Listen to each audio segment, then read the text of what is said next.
ceremonia. A votar por la melodía de la noche. Ha sido muy grande en todo.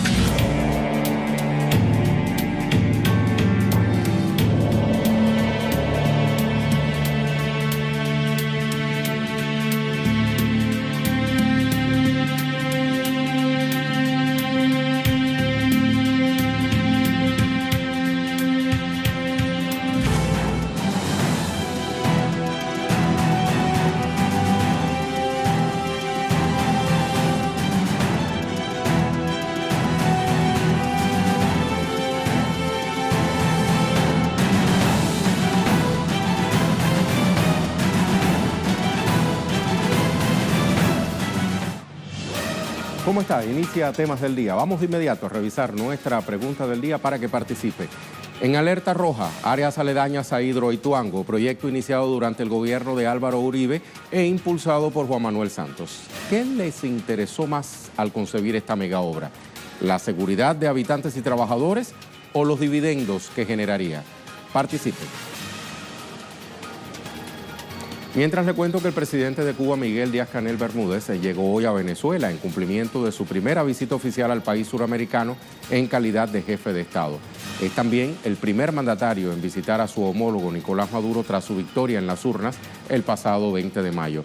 Se estrechan así los lazos entre ambos países. De esto y más le hablaremos en nuestro primer tema del día. Trayendo un mensaje fraterno y solidario del general de ejército Raúl Castro Ruz, primer secretario del Partido Comunista de Cuba, y del pueblo cubano para el pueblo y gobierno bolivariano y venezolano, para el presidente Nicolás Maduro y también para la Unión Cívico-Militar de Venezuela.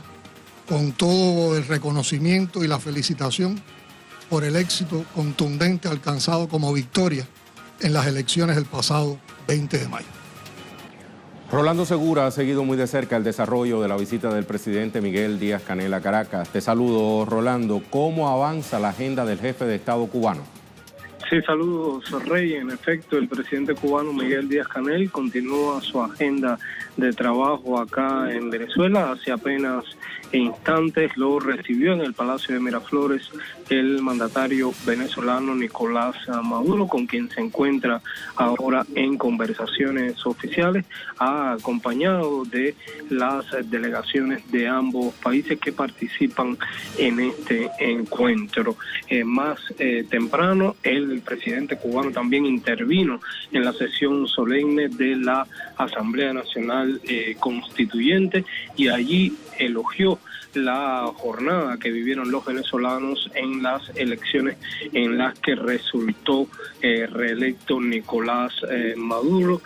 También resaltó el mandatario cubano que el triunfo del chavismo evidencia el crecimiento político del pueblo venezolano y muestra también la vigencia del legado del comandante Hugo Chávez. Calificó la victoria de Nicolás Maduro el último 20 de mayo como una victoria de toda América Latina. Esto después de haber cumplido una serie de actividades de su agenda de trabajo que inició temprano en la mañana en el Aeropuerto Internacional de Maiquetía. Allí fue recibido por el vicepresidente de Venezuela, Tarek El Aissami, y al llegar, al pisar tierra venezolana, el mandatario cubano dijo que traía un fraterno y solidario mensaje del general de ejército Raúl Castro Ruz, primer secretario del Partido Comunista de Cuba. Ese saludo al pueblo y al gobierno de Venezuela. Posteriormente rindió tributo, homenaje al libertador Simón Bolívar en el Panteón Nacional acá en la ciudad de Caracas, para luego estar también en la Asamblea Nacional Constituyente. Se espera que el mandatario cubano se reúna también, sostenga un encuentro con parte de los más de 30.000 colaboradores de la salud, del deporte, de la educación, que prestan sus servicios acá en Venezuela. Más temprano, una pequeña representación de estos misioneros cubanos lo esperaron a las afueras del Panteón Nacional. Allí estuvo conversando con ellos y dieron vivas a Venezuela y a Cuba. Mientras tanto, Rey, seguimos esperando acá en el Palacio de Miraflores el resultado de estas conversaciones oficiales que mantienen ambos mandatarios en el Salón Sol del Perú, de acá en el Palacio del Ejecutivo venezolano. Muchísimas gracias, Rolando. Estaremos muy pendientes. Tal como decía nuestro compañero, más temprano el presidente de Cuba fue recibido en la Asamblea Nacional Constituyente de Venezuela. Durante la recepción solemne en el máximo órgano legislativo, Díaz-Canel extendió su felicitación al pueblo venezolano por la reelección de Nicolás Maduro como jefe de Estado el pasado 20 de mayo y aprovechó la oportunidad para ratificar su respaldo ineclinable a la revolución bolivariana. Estamos hoy en Caracas, en la cuna del Libertador y de la unidad latinoamericana y caribeña. La única forma de enfrentar esos desafíos es uniéndonos dentro de nuestras sociedades y entre países hermanos. Nuestra región debe unirse en toda su diversidad, enfocarse en cómo avanzar en su integración, en su desarrollo sostenible y en la paz. La CELAC, la UNASUR y el ALBA-TCP son ejemplos de lo que se puede lograr en materia de concertación. De esas organizaciones, el ALBA-TCP, creado por Fidel y Chávez, sigue siendo el núcleo de resistencia a la oleada imperialista y neoliberal, actuando bajo los postulados de la Proclama de América Latina y el Caribe como zona de paz. Al recibir al primer mandatario cubano, la presidenta de la Asamblea Nacional Constituyente, Delcy Rodríguez, aseguró que Cuba fue ejemplo de resistencia antiimperialista para los pueblos de América Latina. Con ustedes, presidente, con el pueblo de Cuba, tuvimos siempre el ejemplo de jamás rendirnos. Usted ha hablado de la épica que construyó el pueblo de Venezuela el 20 de mayo. Fue una jornada histórica, antiimperialista. El presidente Nicolás Maduro decía: cuando votemos el 20 de mayo es un voto contra los imperios. Y ese voto antiimperialista se expresó fuerte, alto. Pero allí también está el ejemplo que ustedes han sembrado en los pueblos de la patria grande. Con el triunfo de Venezuela defendimos también la dignidad, el honor y el orgullo de los pueblos de la patria grande. Cuba y Venezuela comparten proyectos relacionados con sectores vitales como salud, educación y deporte. Para profundizar en esta fraternal relación bilateral, nos remontamos 18 años en el tiempo. El 30 de octubre de 2000, los líderes de la Revolución Cubana Fidel Castro y la Revolución Bolivariana Hugo Chávez firmaron un convenio integral de cooperación mediante el cual reafirmaron el interés común para promover y fomentar el progreso de Cuba y Venezuela en función de la integración de América Latina y el Caribe.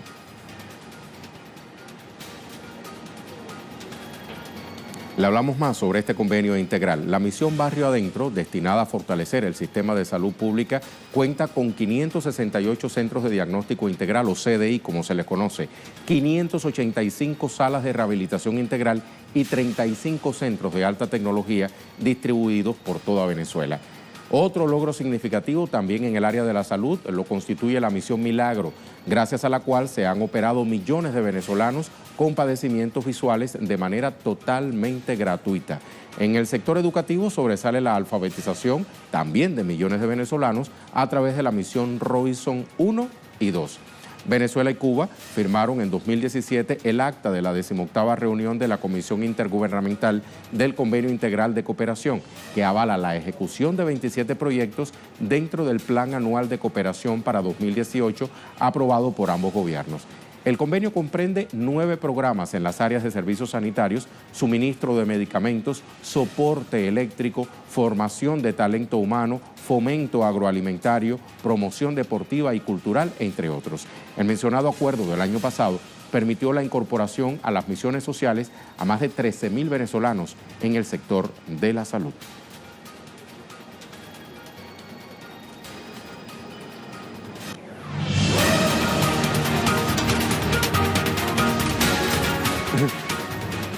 Aquí tenemos la pregunta del día. En alerta roja, áreas aledañas a Hidroituango, proyecto iniciado durante el gobierno de Álvaro Uribe e impulsado por Juan Manuel Santos. ¿Qué les interesó más al concebir esta mega obra?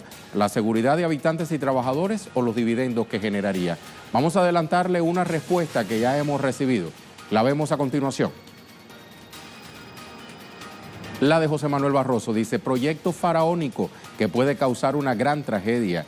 Y Uribe lo sabía, pero en estos casos se esconden los riesgos de pro y contra con informes amañados. Así que Juan Manuel Santos es corresponsable de la seguridad del pueblo.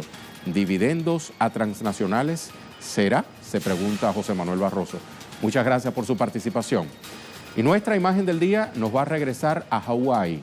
Un dron capta el momento de erupción del volcán Kilauea, que entró en fase de erupción, usted lo recordará, el pasado 3 de mayo.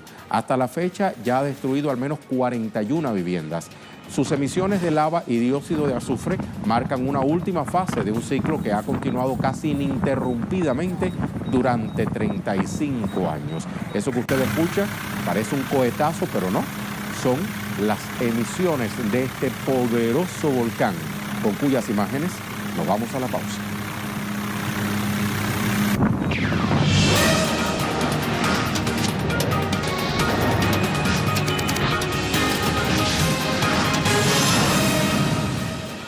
Nuevamente se prenden las alarmas en las áreas aledañas al megaproyecto hidroeléctrico Hidroituango por continuos deslizamientos de tierra.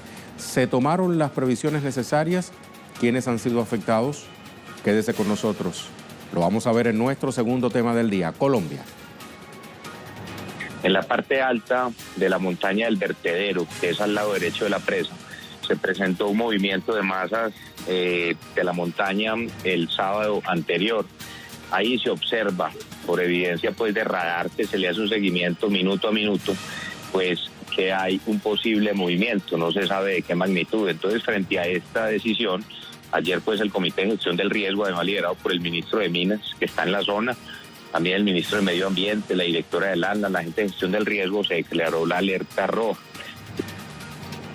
Así lo anunciaba entonces el alcalde de Medellín, Federico Gutiérrez, sobre la situación de Hidroituango. La víspera, 1.500 empleados que trabajan en la presa fueron evacuados luego de que se detectara un movimiento en el mismo sitio donde se registró un derrumbe el pasado sábado.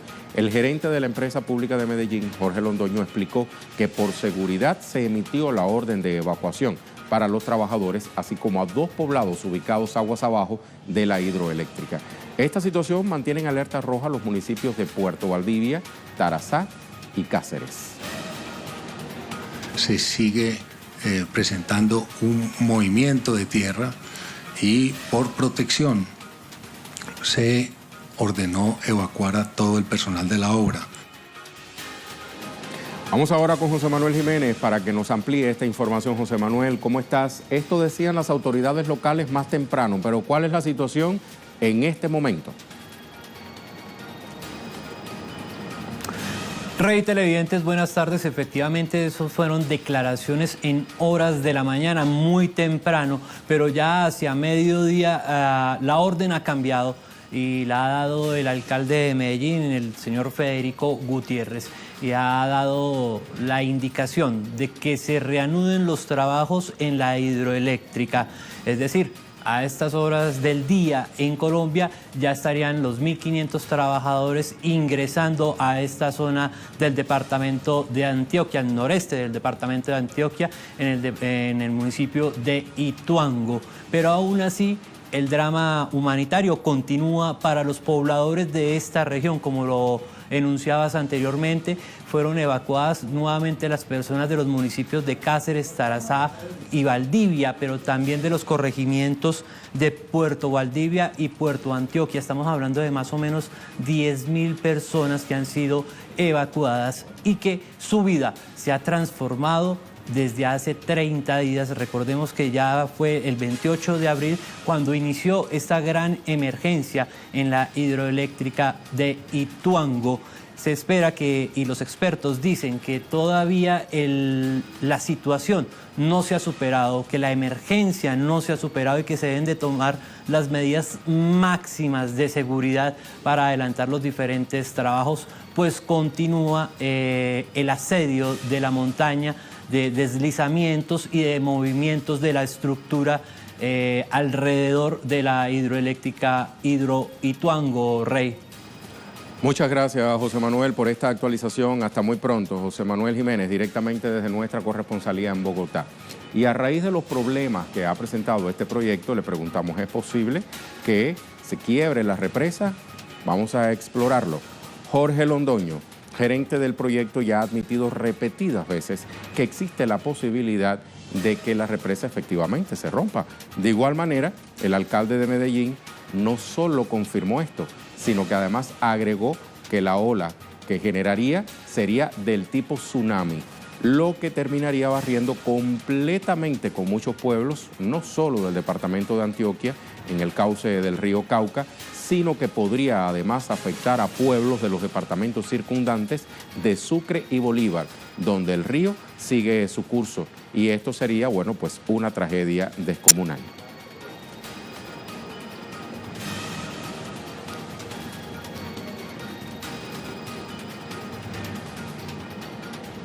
Vamos a hablarle ahora de otros temas que también son noticias durante esta jornada de miércoles. Para eso vamos a revisar las cuentas Twitter de nuestros corresponsales.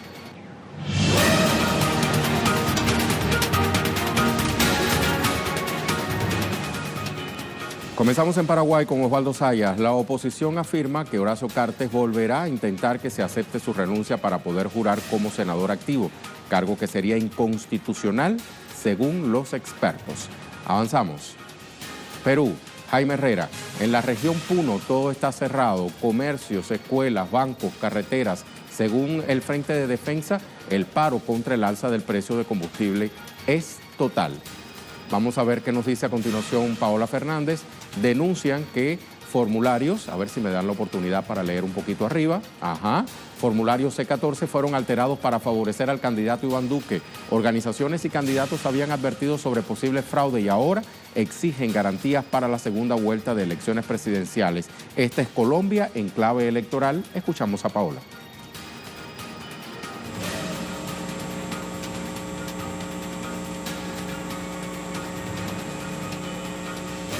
De donde se consignan los resultados. La cifra y número de votantes mesa a mesa están alterados. Lo que ha dicho el registrador general de la Nación es que no hay problema porque las cifras totales coinciden con los formularios, con las actas de escrutinio. Pero lo que han dicho varias organizaciones como la Fundación Paz y Reconciliación es que a pesar de que las cifras totales coinciden, el número de votos por cada candidato sí fue alterado y esto cambiaría los resultados o los números de votantes para las elecciones pasadas. Lo que se está exigiendo ahora es que hayan garantías para la segunda vuelta que se realizará el 17 de junio y ahí se conocerá quién será el próximo presidente de Colombia. Gracias a Paola por esta información en Twitter. Vamos ahora con otra de las Paolas. Esta es Dragni, desde Chile. Machi Celestino anuncia reinicio de huelga de hambre hasta las últimas consecuencias por su demanda para salir al reúne 48 horas. Vamos a ver ahora qué nos dice Alina Duarte. El secretario de Estado Mike Pompeo ya se encuentra en Nueva York, donde se reunirá con el vicepresidente del Partido de los Trabajadores de la República Popular Democrática de Corea, Kim Jong-chul, considerado el brazo derecho de Kim Jong-un. Y tenemos también el tuit de Ibai Arvideasa, desde Grecia, que dice: oficialmente el rescate impuesto por la Troika en 2015, el tercero, finaliza el próximo 20 de agosto. Todo el mundo da por hecho que lo que quiere el gobierno de Chipras es cumplir como sea para que se termine el rescate. Nos sigue diciendo el propio Ibai. La duda, la enorme duda, es qué sucederá después del rescate. La deuda griega supera el 191% del PIB, aunque el paro se ha reducido, sigue siendo el más alto de la Unión Europea. Aunque tiene un 2,9% de superávit primario, la deuda impide, seguimos leyendo a Ibai, que su economía crezca. Todo esto en el contexto de la huelga general de este miércoles en La Nación, Elena. Vamos al tema en desarrollo.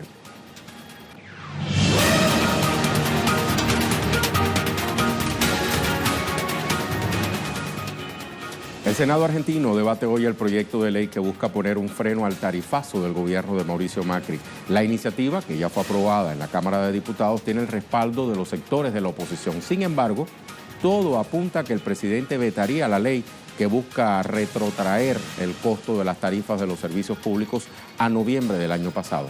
Edgardo Esteban nos tiene la ampliación. Te saludo, Edgardo, adelante. Rey, siempre es un placer saludarte y también saludar a toda la audiencia de Telesur que nos acompaña en esta tarde. Y como bien decías, ya comenzó en la Cámara de Senadores el debate de la ley que puede ser aprobada esta misma tarde con relación al incremento de la tarifa. Ya recordemos que tiene media sanción de la Cámara de Diputados, que busca justamente tratar de congelar estos tarifazos que ha tenido la Argentina en los últimos tiempos, retrotraer su valor a lo que eran a fin del año pasado y también que el incremento a partir de ahora sea proporcional a lo que son los incrementos en los salarios.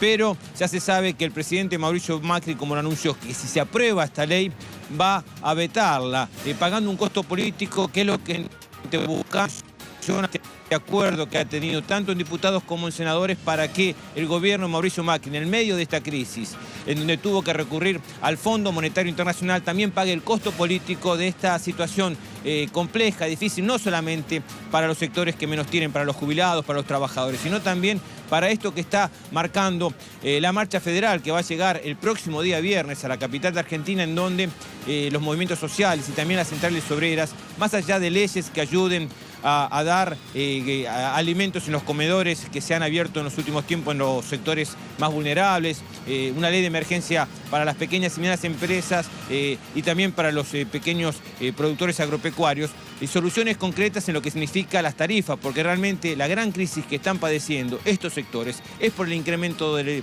la electricidad, del agua, también de todo lo que significa justamente esta situación que ahora se está debatiendo en el Congreso de la Nación y que se aguarda que sea aprobado, y que también, como te dije antes, el costo político de vetarla, de no aprobar esta ley como corresponde por parte del Ejecutivo Nacional, sea del propio presidente Mauricio Macri. Gracias, Edgardo. Vamos entonces a repasar nuestra pregunta a Twitter y las respuestas.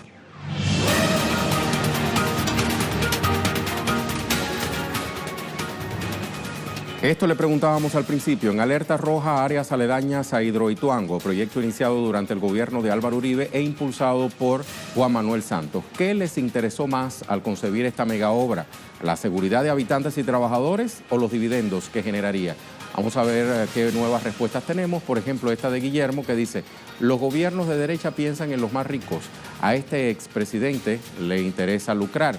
Ellos no pierden, el pueblo paga las injusticias de estos expresidentes. También nos respondió Z, evidentemente los ingresos que iban a generar, era lo que más les interesaba. Si no les importa el escándalo de los desplazados por el conflicto armado, ¿qué les va a importar que un poquito de agua moje a los pobres, entre comillas? Vamos a ver por último esta respuesta de Joaquín. Regidos bajo la premisa de sacar el máximo beneficio, los empresarios dejan de lado el factor humano y las consecuencias en la naturaleza. Catástrofes como esta son producto de la negligencia capitalista. Muchísimas gracias a todos por su participación en nuestra pregunta del día. Vamos entonces a poner punto final a nuestro programa de hoy. Hasta la próxima.